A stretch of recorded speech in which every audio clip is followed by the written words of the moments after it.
Hoje é quarta-feira, dia 13 de março de 2019. Estamos iniciando mais uma transmissão online do programa Hora da Notícia, que é transmitido todo dia na Rádio Assunção, de segunda a sexta-feira, de 5 a 7 da manhã. A gente transmite aqui a segunda parte, de 6 a 7, ao lado dos amigos jornalistas André Capiberibe e Renato Abreu. Estou em Sobral, fora da base, e eles estão lá no estúdio, aguardando agora só o contato com eles para a gente começar.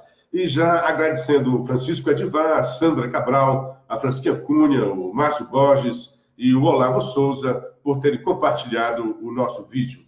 Bom dia para o Expedito Boto, aqui em Sobral, o Janislau, o radialista Oderno e o Wellington Pereira. Oi! Bom dia, Renato. Bom dia, André Capiberibe. Bom dia, nossa vasta legião de ouvintes da Rádio Assunção. Estamos aqui em Sobral, né? Alguns ouvintes estão perguntando por que ontem só o André estava no estúdio, né? O Renato foi por telefone e o Luciano também por telefone. O Renato estava com indisposição ontem, fez de casa, e eu estou em Sobral, fazendo o programa a partir de Sobral e tentando uma parceria, talvez a gente fique aqui numa rádio, fazendo essa conexão Sobral-Fortaleza, ampliando a voz do programa Hora da Notícia. Um bom dia para o doutor Paulo Roberto, que acabou de entrar aqui no ar, e para o Michel Mendonça, e também para o Wellington Pereira, que retransmite o nosso programa na sua web rádio Interative Metro, lá em Maranguape. Amigos, eu gostaria de começar por... Agora há pouco o Renato falou sobre a história do site francês. Ontem, a jornalista Constância Rezende, do jornal Estadão, que foi alvo de um Twitter do Bolsonaro, e toda a corporação, toda a imprensa caiu ontem, né, dizendo que o Bolsonaro estava errado e que a jornalista estava sendo alvo e prestando solidariedade. Talvez eu tenha sido um dos poucos a dizer que não, que há alguma coisa errada realmente. Oi, pois não. Agora, aqui melhorou? Melhorou assim? Eu aproximei aqui do microfone, né? Pois é, eu estou fazendo isso agora. Melhorou? Mudou alguma coisa? Não?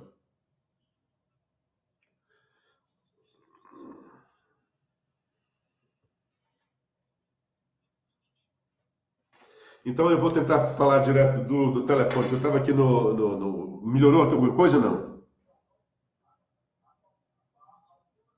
Não, eu não tenho como fazer nada diferente, tá? Bom, eu não sei. O que eu faço é que o máximo eu estou no telefone aqui, né? Não tá como ir pro ar.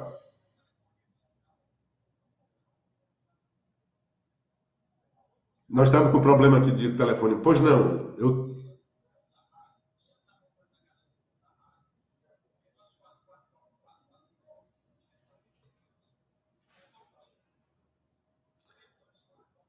só um pouquinho, repete o telefone aí da rádio. 3244. Diga 3244. Oi, cara, o telefone da rádio. Eu quero o telefone da rádio para eu ligar, ué. Oi, me dá o telefone da rádio para eu poder ligar. Pois não. Vamos lá, 3244. Alô? Tô ligando agora. Bom, deu um problema com o telefone, vou ligar de novo para lá para ver se melhora o som, né, que a gente estava aqui fazendo, que o cabo lá parece que está com problema. Então vamos ter que ligar agora para a rádio, no outro telefone, no outro número, para ver se a gente consegue fazer também a transmissão na rádio.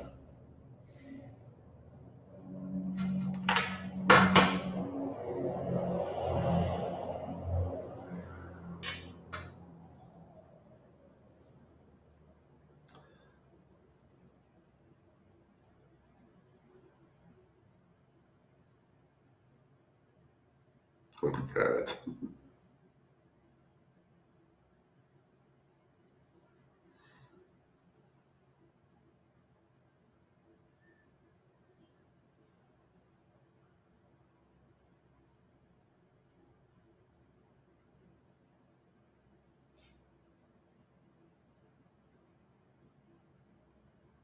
Pronto, tentando agora ver se consegue, né?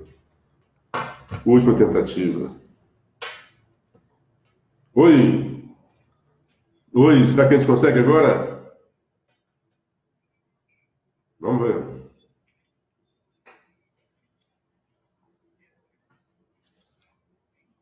Oi! Oi! Como... Ah, então pronto, né? Alguma coisa pegou aí da rádio, não, né?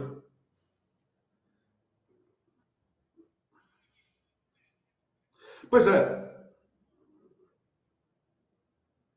Na verdade, assim, de novo, né? Eu acho que o Bolsonaro tinha razão.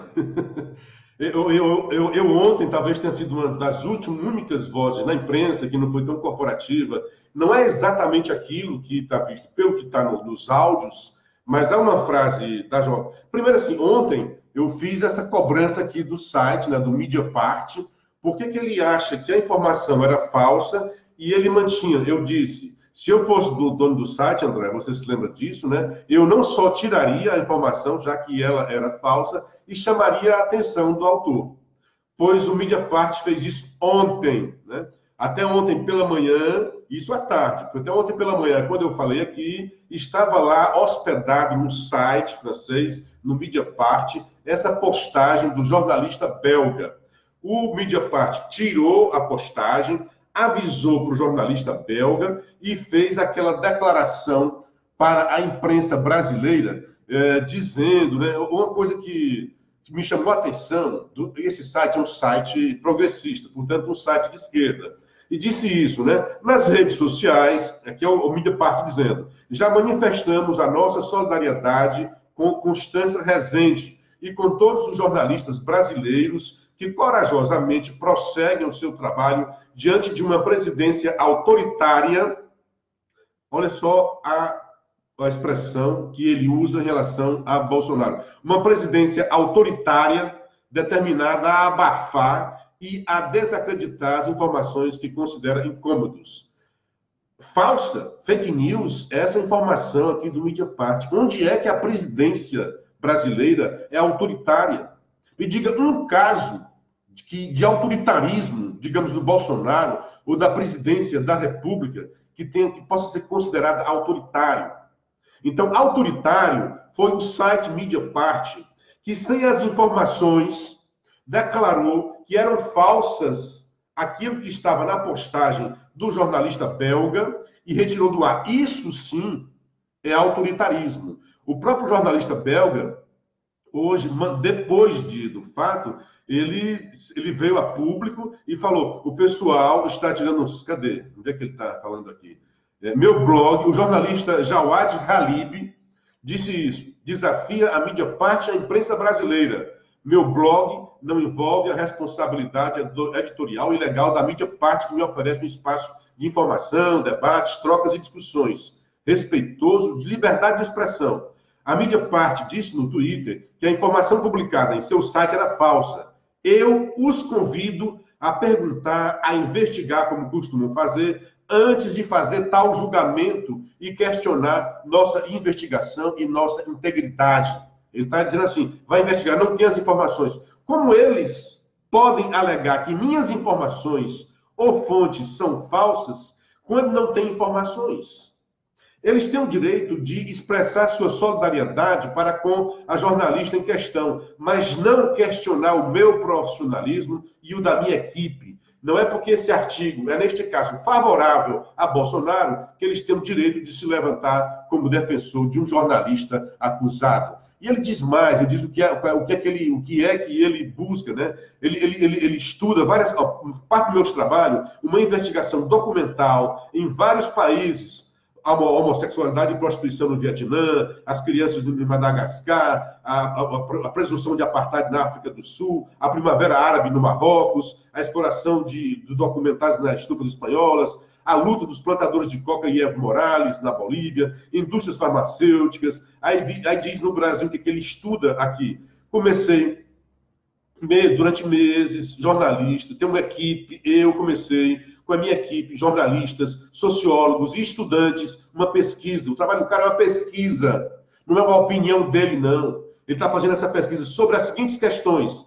como é que a forma da mídia distorce nossas vidas e a nossa percepção da realidade. E quanto ao trabalho de jornalistas que nos entregam informações diariamente, até que ponto os jornalistas podem ir para se tornar conhecidas, se tornar famosas, subir uma escada, ter cliques. Pois bem, ele disse que o caso da Constança Rezende era um caso ótimo para ele estudar, porque era uma jornalista empolgada com aquela matéria que, segundo ela, poderia derrubar o presidente. O que está no blog é truncado, mas ele tem lá com ele, isso foi uma equipe de sociólogos, jornalistas, estudantes lá fazendo com ele essa pesquisa em relação a isso daí, como se comporta a imprensa, e nós estamos fazendo isso todo dia aqui. Como é que a imprensa manipula? Como é que a imprensa quer mostrar, dizer que os seus valores é o que são corretos, quer ser o guia da sociedade brasileira. E a Constância, por mais que seja truncada, por mais que você possa dizer, não, ela não disse literalmente que fez a matéria para arruinar a vida do presidente Bolsonaro. Tudo bem, ela pode ter dito ali que aquela matéria estaria arruinando, mas está lá, está no áudio, eu ouvi, reouvi, e ela disse que era uma grande frustração porque achava que não teria seguimento. E ela tinha consciência de que aquela matéria poderia provocar o impeachment do presidente Bolsonaro.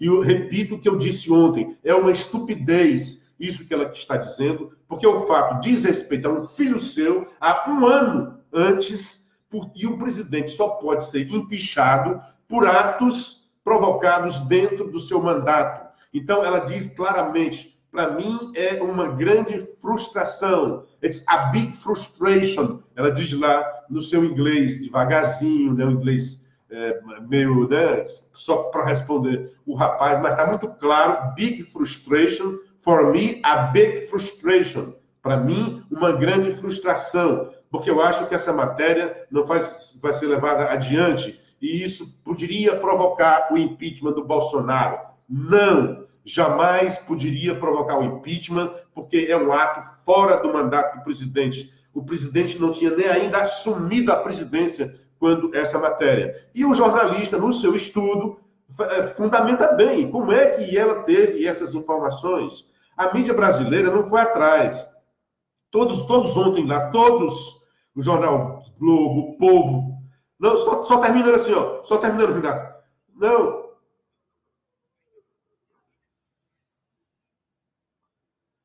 Não, a mídia não foi atrás sequer, Renato, de dizer assim, esse site, o Mediapart, tinha condições técnicas para afirmar que a informação do jornalista belga, publicado lá na Bélgica, era falsa? Qual foi a investigação que o Mediapart fez sobre as informações do jornalista belga para dizer que elas eram falsas? Não, apenas foi corporativo, se solidarizou a jornalista. Eu posso me solidarizar a Constância, minha colega também, jornalista, pelas ameaças que ela possa ter recebido a partir daí. Não me solidarizar porque foi atacada por essa opinião do jornalista belga. Ao contrário, eu me uno ao jornalista belga, não o fato em si contra a Constância, mas contra o comportamento da maioria dos jornalistas brasileiros. Pois não, Renato?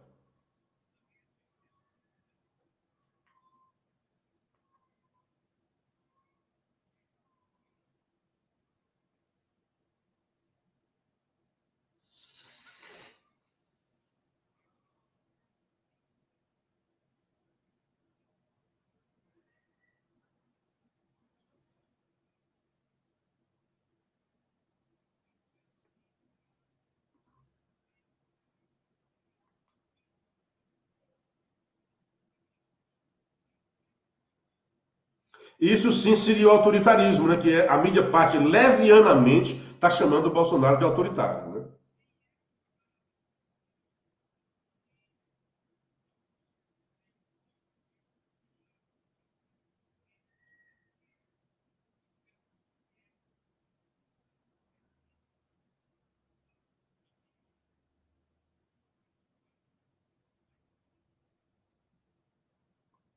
Pois é, agora eu queria um pouco, Renato, assim, também falar sobre o caso da Marielle, né? Ao contrário de você, eu acho sim que ali não tem nada provado, concordo com você, tá?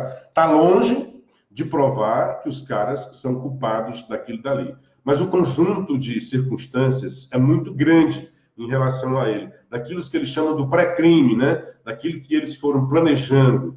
E eu concordo que possa realmente ter sido crime de ódio, porque, segundo as informações do pré-crime, eles não gostam do pessoal da esquerda. É como se, vou fazer aqui uma solução, digamos que há essa briga, né, de torcidas, estou fazendo aqui só uma caricatura, e você contrate um bandido, um pistoleiro, que não gosta do Fortaleza para matar alguém que seja do Fortaleza, de uma das facções lá das torcidas do Fortaleza. Então, haveria aí o crime de mercenário, né, porque ele era de pistolagem, né, alguém mandou para ele, mas, ao mesmo tempo, ele foi fazer esse crime com muito amor, né, porque tem ódio aquilo dali. Então, é possível essas duas linhas de investigação, porque numa linha de investigação, se parar, não teria mandante, né?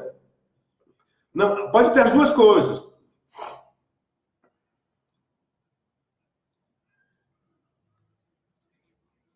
Não, você não pode ainda, você não pode condenar, mas há indícios para pedir a prisão preventiva, por exemplo, né? Não, você tem indício suficiente ali para pedir a prisão preventiva, né? Primeiro, usaram técnicas que até então a gente não conhecia, né? Da luz infravermelha no local, acho muito sério que era um braço preto, mas eles que era para disfarçar, a infravermelha tirou essa conclusão. As telemáticas, né? Muitas ligações foram colocadas, eles tinham colocado lá um aplicativo para desnortear o GPS, mas tudo isso é possível. Eles viram pelos telefones, ele realmente estava no local do crime, ele teve contato direto com o outro lado, que seria o motorista. Então, há muitos indícios, né? Além das outras coisas, o que, é que foi achado na casa dele, a vida que ele levava, né? Que um soldo de polícia não dá para ficar isso daí, né? As conversas que ele tinha, por exemplo, né? A pesquisa que ele fez na internet sobre a Marielle, as pesquisas... Pois é, eu estou só te dizendo que assim, há indício suficiente para pedir a prisão preventiva. Isso daí, sozinho, não dá, eu acho, né, como bom advogado, não dá para condenar. Mas o próprio delegado disse que isso é só a primeira fase, né? Há pelo menos mais de 30 pedidos de mandados de busca e apreensão de outras pessoas, e a segunda fase da investigação para saber se realmente houve o mandante ou não. E eu queria, assim, eu também, só me junto, só terminando, eu me junto, né, nesse coro de que os mandantes, né, se há mandantes, que eles sejam esclarecidos. Ao mesmo tempo que eu acho que se há mandante no crime do Bolsonaro, que também seja esclarecido.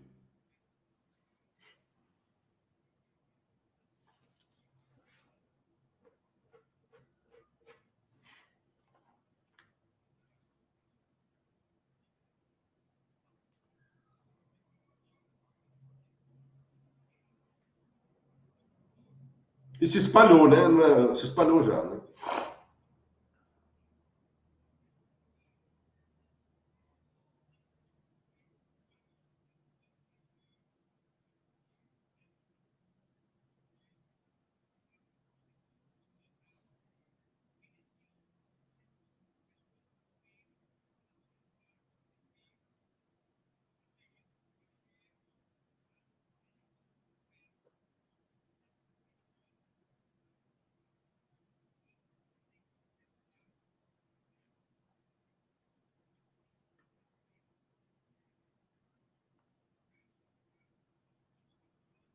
E muita gente gostava no início, gostava das milícias, né?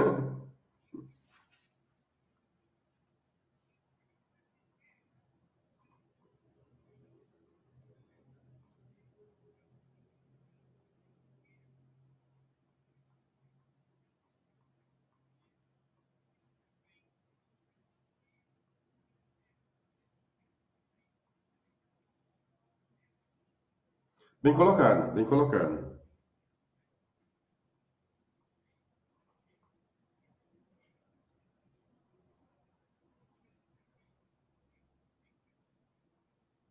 Bem lembrado que o Renato está falando que a milícia, que querem colocar um carimbo como se fosse da direita, e ela floresceu, na verdade, dentro de um governo de esquerda. que era o Brizola. E na época, até a comunidade achava que havia ali uma proteção contra os traficantes. Mas, com tudo aquilo que é fora da lei, chega uma hora que começa a exacerbar e chega nisso daí. Um bom dia para o Michel Mendonça, para o William Moreira, para Lulu Araújo, Sandra Biguete, João Lima, o Liberato Barroso, o João Augusto da Silva, Luciano Fernandes, a Catarina Soares e o Alexandre Viana, todos mandando um bom dia para todos nós aqui do programa Hora da Notícia.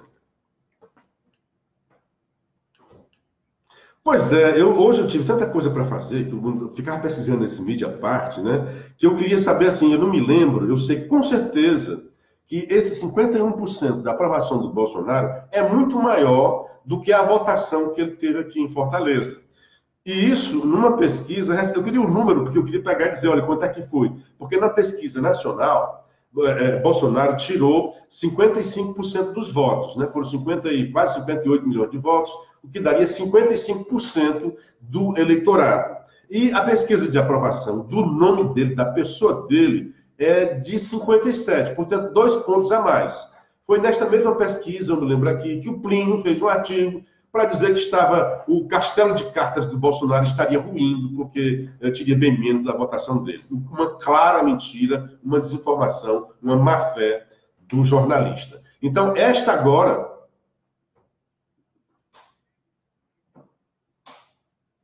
Pronto, Márcia. Pronto, muito obrigado por me socorrer.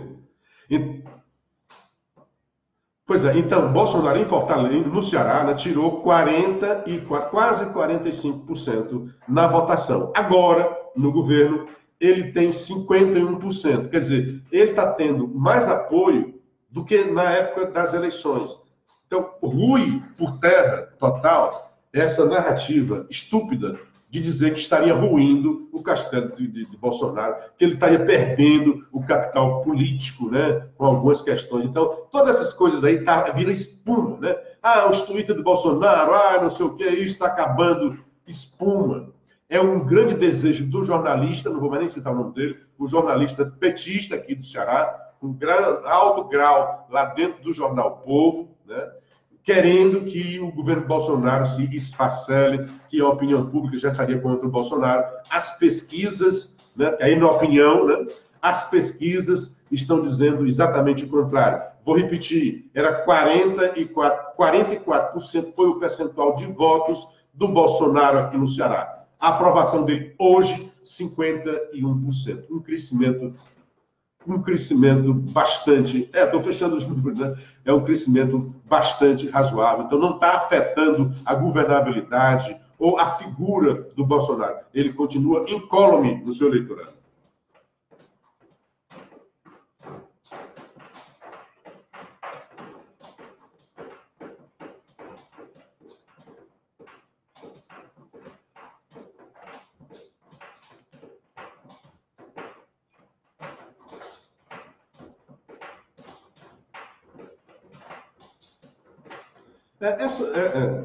Essa opinião do governo, o Renato, eu não levo muito em conta, porque é muito pouco tempo, né? Não dá tempo de fazer muita coisa, né? O que é que o governo fez, né, para você fazer uma avaliação do governo Bolsonaro, né?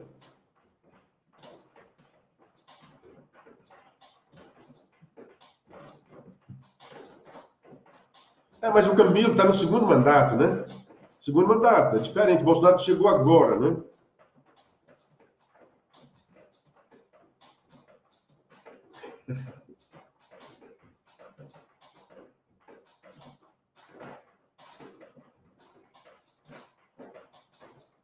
Pois é, isso é desonestidade, né, Renato? Bom dia para minha querida Maria Célia Martins, que Deus a abençoe também, você mandando bênção para mim. Começa a chover aqui, não sei se estão ouvindo um barulho diferente aí, são os pingos no telhado aqui, né? Bom dia para o Gilardo Ginésio. Bom, eu queria chamar a atenção a história do Ciro também, né? O Ciro não tem jeito de segurar o Ciro, né? Chama de quadrilha, vai receber de novo outro processo. E ele diz, não me processe por danos morais, não, me processe por calúnia que eu provo. Porque danos morais dói no bolso, né, Ciro? O Ciro recentemente foi condenado a pagar 38 mil reais a Fernando Holliday, um vereador de São Paulo, preto, negro, e homossexual, digo essas duas características, porque foi nessa circunstância que o Ciro o chamou de capitãozinho do mato, né? E chegou... Né?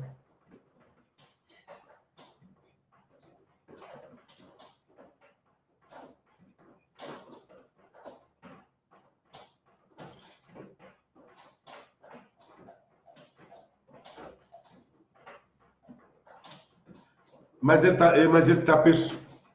ele está pessoalizando, tá? Ele está dizendo que a Glaze é chefe de uma quadrilha, né? Então, enquanto você fala... Não, mas enquanto você fala de cleptocracia, por exemplo, a Dilma ou o Lula não podia chegar e condenar ou processar o Gilmar para dizer, você me chamou de ladrão, né? Não, é o governo cleptocrata, é institucionalizado. Enquanto você chamar o partido de, digamos, uma quadrilha, né, uma organização criminosa, mas uma outra coisa é você dizer isso, e a outra é dizer, você é presidente de uma quadrilha, é chefe de uma quadrilha. Aí você vai em cima da pessoa. E aí sim pode ter o processo. Mas o que eu queria chamar a atenção é que o Ciro não se emenda, porque ele chamou o Halliday de capitãozinho do mato, uma declaração claramente racista, ele disse que não é, ele reafirmou, depois de condenado, quer dizer, o Ciro pelo menos podia ser humilde e dizer, olha, eu não acho que seja racista, mas a justiça brasileira achou que era e assim me condenou, e eu vou recorrer. Mas aqui, na Band News, ele reafirmou que o cara era realmente um capitãozinho do mato, quer dizer, ele foi de novo racista, e o Halliday disse que vai de novo processá-lo. E, obviamente, vai processá-lo por danos morais. Mais dinheiro que ele tem que tirar para pagar.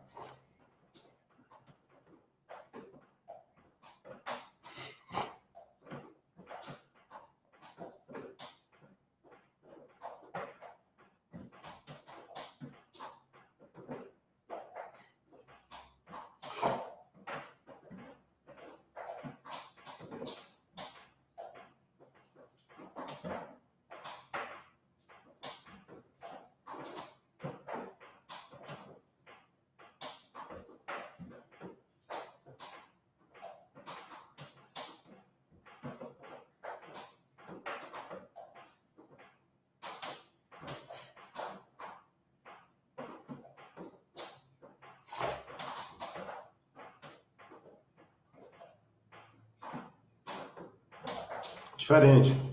Não, condenados pela justiça, né?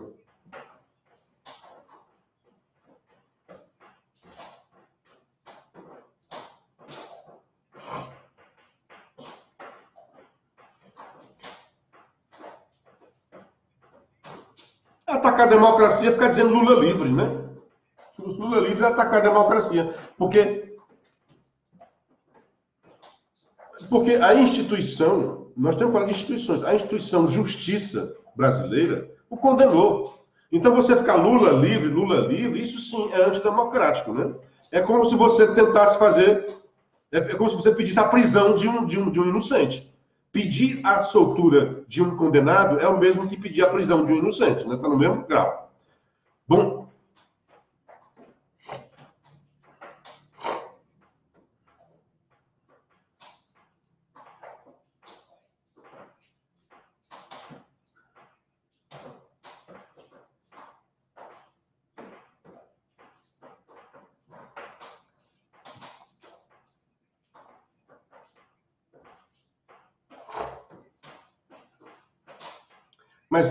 mas sabe qual é o problema? O problema é esse negócio das justiças brasileiras.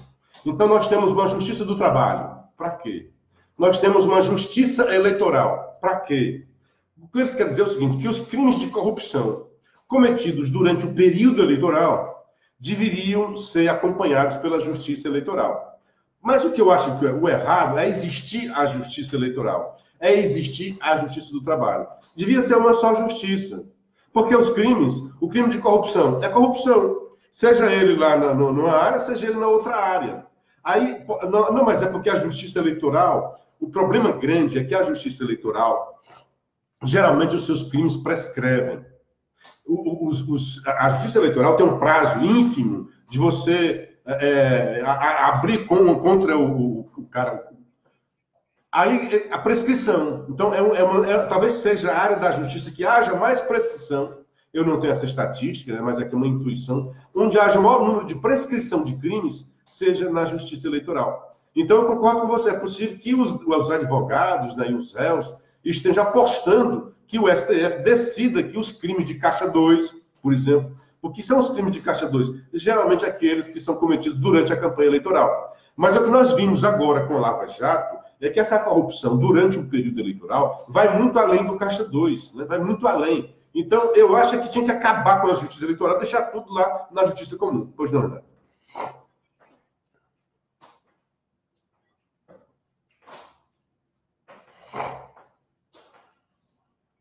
Eu também gosto de chuva, gosto de chuva.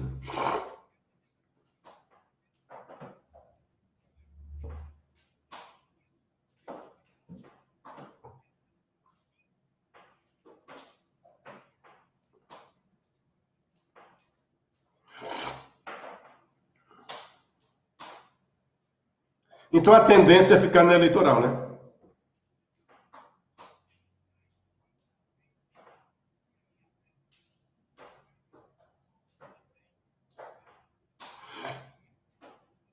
Rosa Weber.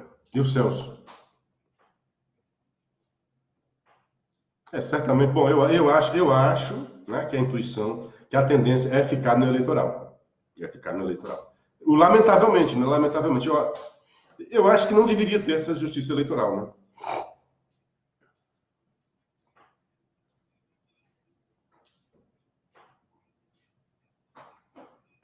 Tô entendendo. Possa, né? É chato. Bom, deixa eu dar um bom dia para o Issa, o Gilardi Alves. O Issa dizendo que o B17 veio para ficar e tirar o lixo da política.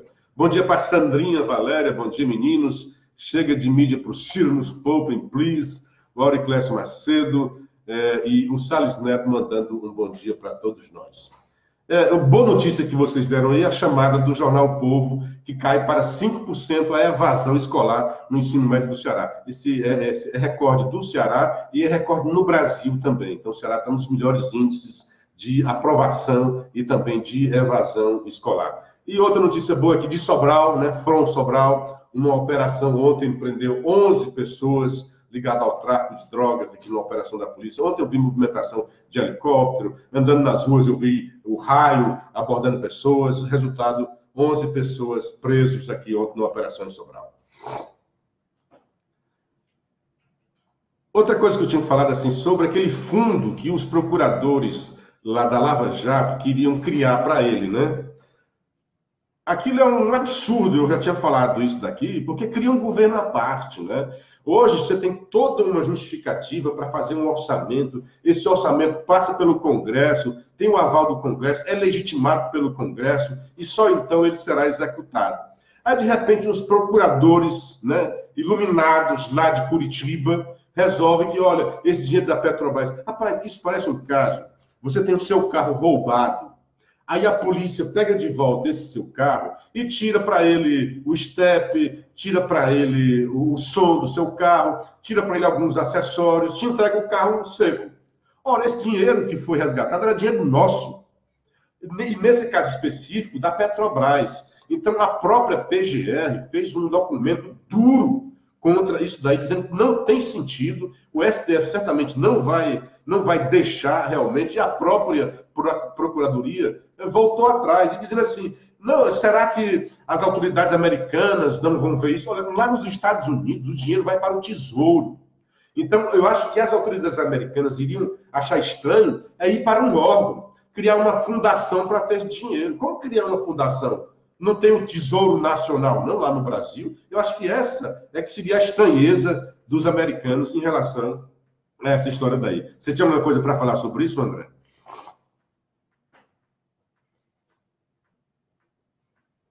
Pois é, muito estranho, né? E seria. Aliás, o cara fez assim uma brincadeira. Eles, olha, eu acho que esse dinheiro aí, então, que vai.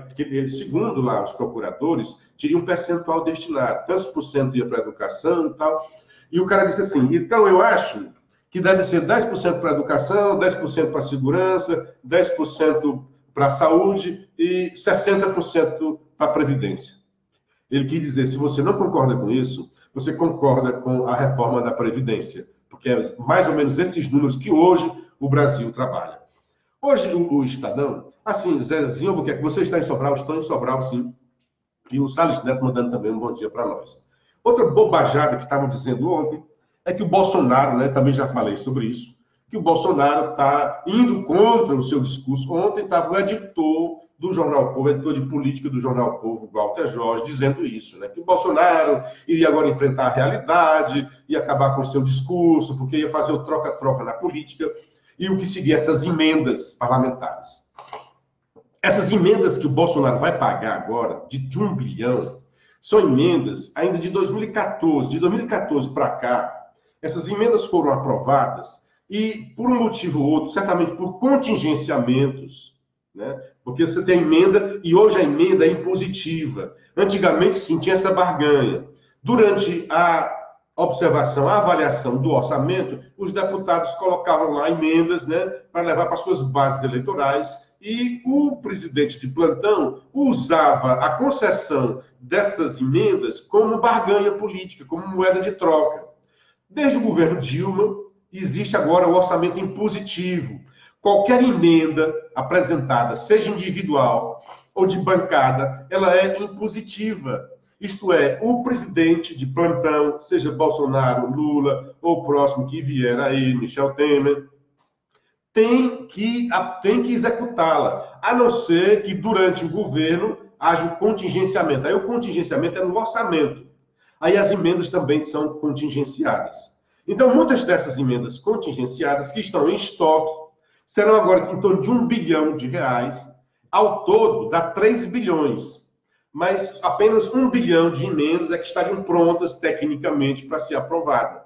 E estão usando que é para comprar. Da mesma forma como na época do Michel Temer diziam que era para comprar, um dos maiores de emenda que tinha era de gente que era contrária ao Michel Temer e que votou contra o Michel Temer. E eu estou vendo hoje, o Estadão traz uma relação dos partidos. Quem vai receber mais emenda, 90 milhões, é o MDB, é o partido majoritário, MDB. O segundo é o PT, que não vai dar um voto para o Bolsonaro. Então você não pode dizer que a emenda está sendo feita como uma moeda de troca, para comprar, para fazer a velha política. Não, as emendas hoje, volto a dizer, são impositivas. Por dever constitucional, o presidente da República precisa executá-las, precisa enviar o dinheiro para onde ela foi destinada. Depois vem o PP, depois vem o PSDB, só então vem o DEM, que seria do partido. O PSL, por exemplo, do governo, está lá atrás. Então é só para desfazer essa história. O Bolsonaro e essa história dos cargos de terceiro escalão, isso é em todo o mundo.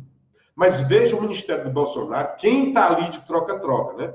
Aliás, falar em troca-troca, houve uma grande troca-troca agora no Ministério da Educação. Mas não por questão de cargo, de dinheiro. Olha só quando é que tem um troca-troca no Bolsonaro. Por questões ideológicas. E está mostrando aí que o guru, que o velho Olavo, tem força nesse governo. Ele quase derruba o ministro, né? Depois ele disse, olha, tiraram um bocado de gente. Ele diz, olha, não adianta tirar o coronel aviador e o Roquete e deixar o Tosi. Pois o Tosi também foi para fora. A partir daí foi pacificada. Então, a questão foi pacificada. O que a gente quer? Que o Ministério da Educação, uma área sensível como a educação, tenha paz. Daí a palavra pacificada. Tenha paz. Coloque lá os seus técnicos e também os seus ideólogos, né? Porque tem uma questão de ideologia dentro do Ministério. E busque essa linha e diga para a população brasileira o que é que pretende, quais são as suas ações, qual é o seu plano de ações para a educação, tirar a educação brasileira desse vexame nos exames internacionais. A educação brasileira é uma das que mais gasta com o país, né? A nação brasileira é uma das nações que mais gastam com a educação de seus patriotas. E tem os piores resultados. Nós precisamos inverter. Eu não quero que tenha menos dinheiro. O dinheiro pode estar aí, tudo bem. O que eu quero é ter mais resultado, porque só então terá futuro o nosso país. Hoje, a educação brasileira não aponta um bom futuro para nós. por isso que tem que ter mexida, por isso que tem que dar e fazer uma revolução no MEC.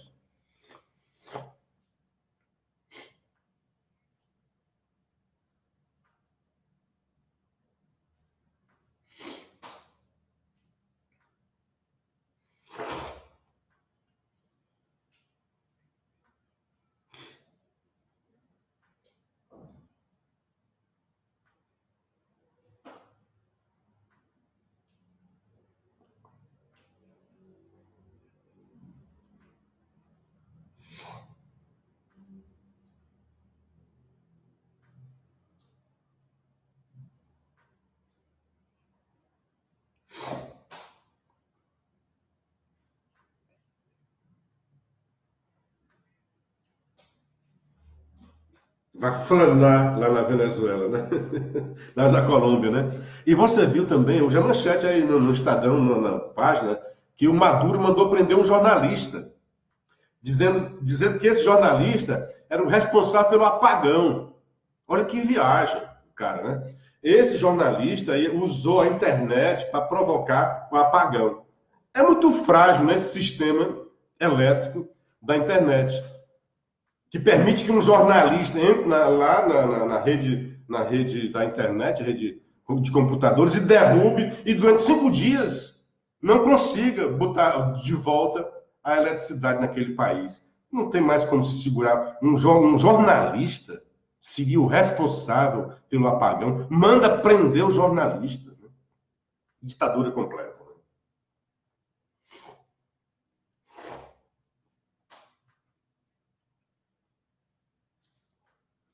Eu não vi nem esse encontro, o que é que aconteceu, não tenho informação.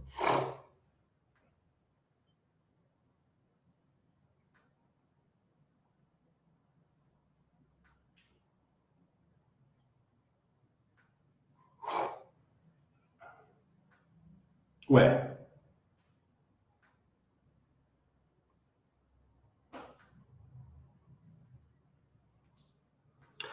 ué, assim, ele mesmo disse que a investigação estava em andamento, que há várias mandados de busca ainda. É esquisito isso daí. Bom, mas a gente não tem informação para saber exatamente o que é que está acontecendo. Eu vi assim, o Moro soltando fogos também, dizendo que a Polícia Federal, até numa ação anterior, é bom isso, né? Ele diz, olha, essa ação já existia, foi ainda montada pelo Jugman, né? Raul Jugman, no governo Temer, e ajudou muito, né, lá para a Polícia Civil, porque ali a investigação é da Polícia Civil e do Ministério Público do Estado do Rio de Janeiro, que conseguiram prender esses dois. Estão dando aí uma resposta, pelo menos mínima, né, de que está havendo uma investigação, muita investigação, o crime realmente é complexo. Acho que o próprio delegado chegou a dizer que era quase um crime perfeito, difícil de elucidar, mas está dando aí uma resposta e vamos ver se encontra mais realmente provas, né, mais robustas para levar para a cadeia os criminosos, os executores e também os seus mandantes. Né? E o próprio Bolsonaro acha que tem mandante, mas ele também acha que houve mandante no crime contra ele, né, na facada que deram nele.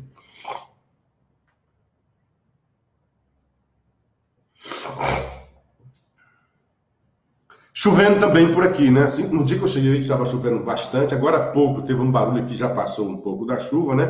Mas não está com a mesma chuvarada que está acontecendo aí em Fortaleza. Mas dias aqui sem muito calor, quer dizer, tem aquele calor normal de que quando vai chover, daqui a pouco está serenando, pouco sol, dias nublados, né? É um tempo diferente aqui, acho que foi para me receber aqui em Sobral, porque eu gosto muito de chuva, né? E no sertão, principalmente, a chuva é sempre muito bem-vinda. Pois é, eu estava pensando nisso, já vi com os amigos. Ontem eu questionei, você vai para o jogo? Cara, não vou, não, vou ver aqui na televisão e tal. Eu estou querendo ir. O pessoal daqui está muito confiante, acha que o Guarani tem mais time e acha que o Guarani deve bater hoje no Ferrão e tentar depois, com um empate contra o Atlético na outra semana, garantir a sua classificação no G4.